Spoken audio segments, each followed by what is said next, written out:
we're Linda and Sarah with Women Rising Together, and we would just like to thank you for joining us on our next video. It's our second time going live, and it's very exciting. We've got lots of great feedback from the first one. And we just want to talk today about, where does it hurt? Yes. We've been hearing from so many people about how much pain they're in. And it's interesting because people don't have the conversation in big groups. They're having it in very small one-to-one conversations. People that I had no idea were feeling pain. Because, you know, Facebook is Facebook. You say what you want people to know. You say what you want people to hear. And some of us will put more of our lives out, but a lot of us keep the painful parts kind of private. Yeah, and what, I've noticed is that even within, people like my age, that with the pandemic, that a lot of, with the isolation, a lot more pain has been brought to light. That they're just noticing it more. And it's not just within, people my age, it's people all over. Like, the pandemic has sort of put us into a position of being isolated, which means we're more lonely, we have less connection, there's less intimacy, and we're further away from the people that we care about. And not everyone was able to, was living around people that they cared about. So they were really, really alone. Some people were nearby and they were able to either be together on occasion or something like that, safety permitting.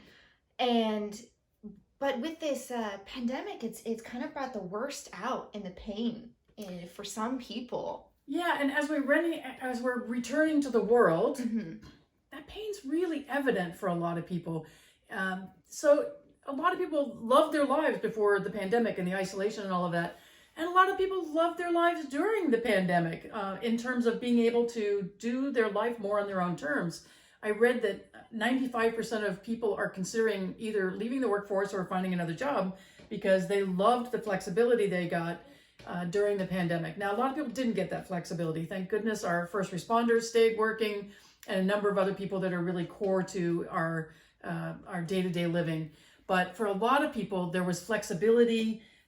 For some of the people who are service workers in our world, they discovered that there were other jobs that were going to be even more rewarding for them. So many entry-level type jobs and service industry jobs are going untouched because people are trying to create a new sense of what life looks like.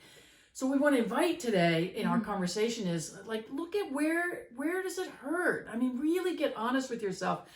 One of the things that I dealt with in it was some loneliness. Even though I had my core group, I had some loneliness. I had some, is this all there is kind of feeling, like, what is it I really want to create out of this?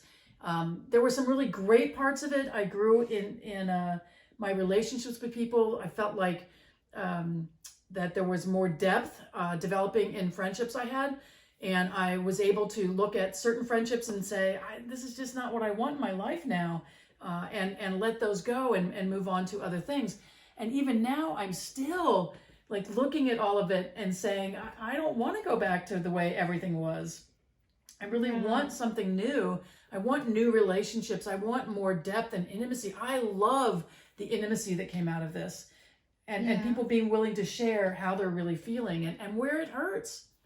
And I definitely think that came from the fact that, like, you were required to only be in small groups after a certain point. It was like only small groups were really allowed and permitted. And so it created that really small, that intensity of a smaller group, and being around each other more often allowed people to grow closer in that sense and be more comfortable and be more vulnerable and be able to share really what's going on for them. Yeah, so we would love for you to look at where things are right now for you. What is it that feels that you really miss from prior to the pandemic? I, for one, don't want to rush back to crowded events. Tons of people are going to national parks.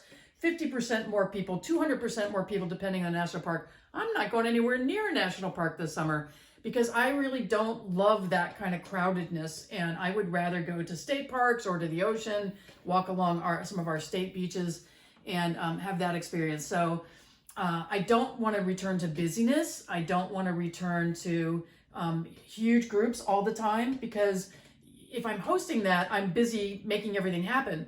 But if it's a small, intimate group, I'm really growing in my friendships with people in ways I'm not sure I would have prior to being forced to only deal with being with a few people at a time.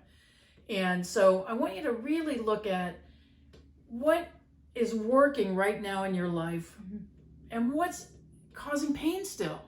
What are the things that you feel like you love the change that the pandemic brought for you, and where are the places that you are just like not loving where you are in your life right now, and where is it really hurting? What part of your body does it hurt? What part of your mind, your soul, your spirit? And really allow yourself to connect with that feeling. Don't try to sweep that pain under the rug. Really embrace that feeling and allow yourself to know that it hurts. And there are a lot of things that are causing that. Yeah, it could be, the pain could be coming from feeling disconnected in your current relationships. You could feel like there's distance growing with your partner, with your friends, with your children, even with your parents. You could feel like, in the workplace, maybe that you feel like you're not enough. Like you're not being acknowledged for the work you're doing, and you feel like no matter what you do, it's not enough. So it doesn't feel like putting forth the effort and doing the best you can do 100% of the time is, worth it when you're not being acknowledged. There's not being included with your friends and other people. There's also people moving on without you is one too, where it's suddenly like you're not being, it ties in with the inclusion thing. If suddenly you're not being included anymore, and you get to watch all of these other people doing things without you. Yeah, it was interesting because as I've seen people starting to get back together, it's clear to me, that there were lots of other pods operating together in small groups. And I don't know if everybody's ready to come back to the big groups, but certainly we notice when there are other things happening that we're not invited to, or it's a different configuration of people now being invited.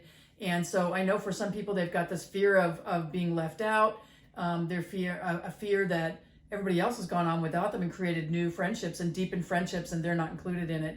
And some people have been left alone. Some people went through this in the pandemic largely alone, and did not have that kind of pod thing that you and I both developed. Yeah, or feeling left behind. Yeah. That's the other one. It's just like suddenly, we've had to put our lives on hold. So many of us had to put so many things on hold that it's just kind of feeling like we're getting back into like the swing of things again, with the new swing of things. And there are plenty of people that feel like, wait, I haven't done anything for a year. How have I grown? Have people grown without me? Have people been able to do things without me? Just feeling like they got left behind, like they didn't have enough experience, or they weren't able to be, evolve. Yeah, in a way. And we didn't all deal with the pandemic in the same way. There are people that I know, most of my community isolated and followed what the regulations in our county were. But people I know all over the world didn't necessarily do that. They didn't necessarily believe what was happening with the pandemic. They didn't necessarily believe it was essential to isolate. And so, everybody experienced this different ways. And between the pandemic and the political situation we've been in, it's caused huge rifts in so many communities and so many families. And so people are hurting in ways that they just don't even know what it looks like. They don't know what it feels like. So that's why we really wanted to just take a few minutes and just say, take a look. Yeah. Admit to yourself where it hurts and where you want to recover from that pain. What does that healing look like? And what does it feel like to feel better? So if you were to visualize what moving through the hurt would look like, what would you feel like on the other side? For me, feeling on the other side of the hurt and the pain I felt in all of this experience is a deeper sense of intimacy with myself, with spirit, and with people in my life. And I feel like I got away from a lot of that because I was so limited in who I chose to be with for safety during the pandemic. And even as we're coming out of it, I'm just feeling like I want to be careful. I want to make sure I'm taking care of myself, my relationship with Sarah, my relationship with my friends, and that we're really paying attention to things that we ignored during the pandemic. I have some friends who ignored some health things, and so really digging deep and saying, okay, I have some physical hurts, I have some emotional hurts, I have some spiritual hurts. Just tell yourself the truth. That's the first thing. Tell yourself the truth about how you're feeling. You may be feeling great. The pandemic may have launched you into something really magnificent in your life. And if that's you, I'm so happy for you.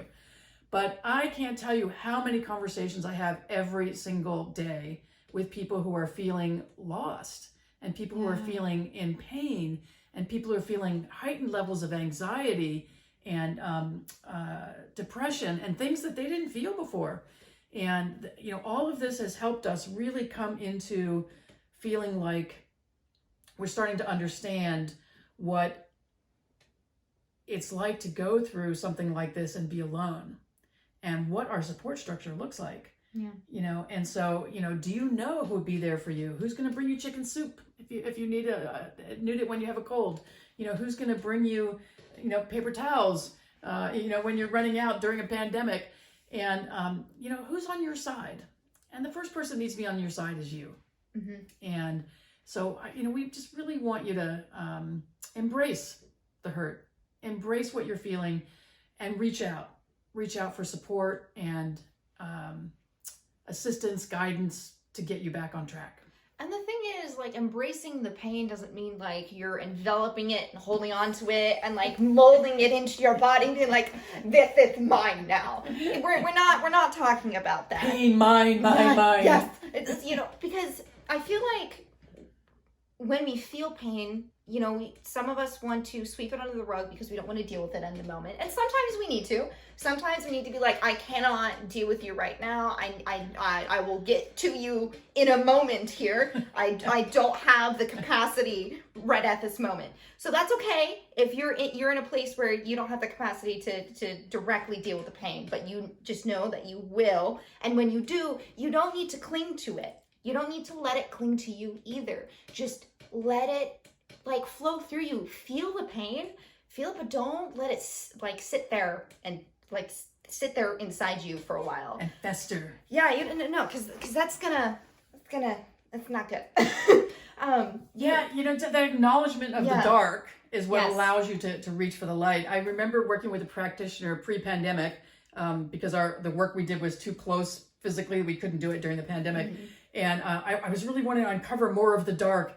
And she said, Linda, I'm not getting that. I'm getting that you need to reach for the light now, that you've really experienced the dark. And now it's time for something new. It's time to reach for the light. Mm-hmm. And it was so amazing to feel like I didn't have more deep, dark stuff I had to process in that moment, but that I could reach for the good feelings, that I could reach for what makes me feel good.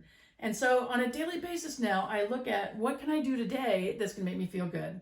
And yesterday I woke up and I didn't get up in time with other stuff I had to do to get all the way to the beach to hike and all the way back. So I walked around a lake. It was a beautiful hike. I saw this baby fox that was so amazing. I mean, it just stopped me in my tracks.